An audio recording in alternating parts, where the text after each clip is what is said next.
So when I was in high school, I went to school in a like rural little spot in Michigan, and so we didn't have tons of funding for art.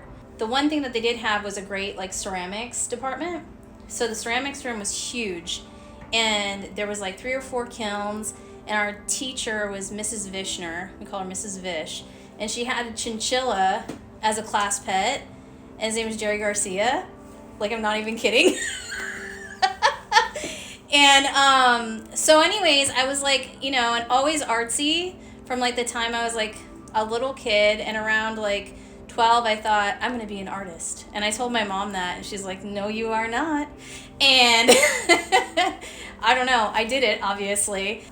The first ceramic object I ever made was a mail pouch for the wall. So you roll out a slab and you fold it over and you pinch it with your fingers so that it had a little pocket.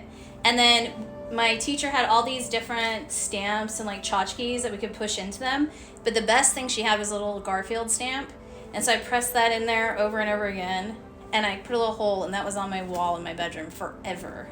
I went to community college in Michigan, and I took art classes there. And so I took slide pictures of everything and went to Berkeley and just visited all the art schools in the Bay Area with like a literal physical portfolio on a bus, and like slides. And then I got accepted to California College of the Arts in Oakland, and that's how it really started.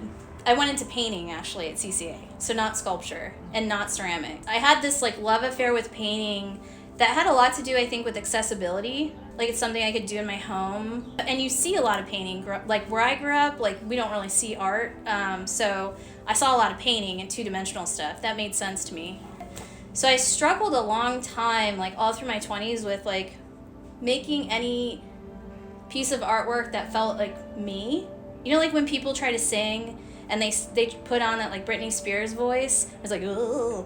That's what it felt like to me, where I'm like, this isn't my singing voice. I went into design, so I started designing toys. I'm making clothing. I'm making decisions about hair, makeup, eye chip color, box design. What's the reality in the world of this doll? Working in doll design taught me how to imbue something with life. Make something come alive.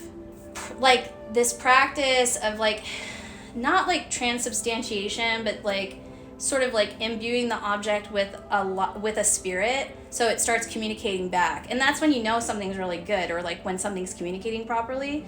That's the tool that I took from that, and that's how I approach my sculpture now. I know when a sculpture is done when it surprises me, when it communicates back to me, and when it has that undeniable presence of existing. There's sort of this value that's placed on youth, like in the normie culture, that is like, you work really hard to get all these accomplishments by the time you're like 35, and you work, and then you retire, and then you're like chill. But the thing with visual artists and artists in general is that like, we're not good till like we're older. Like, you only get better the more you do it. I just have to keep my mind clear on the path that like, we're just getting better, and like, my life doesn't look like other people's lives, and that's okay.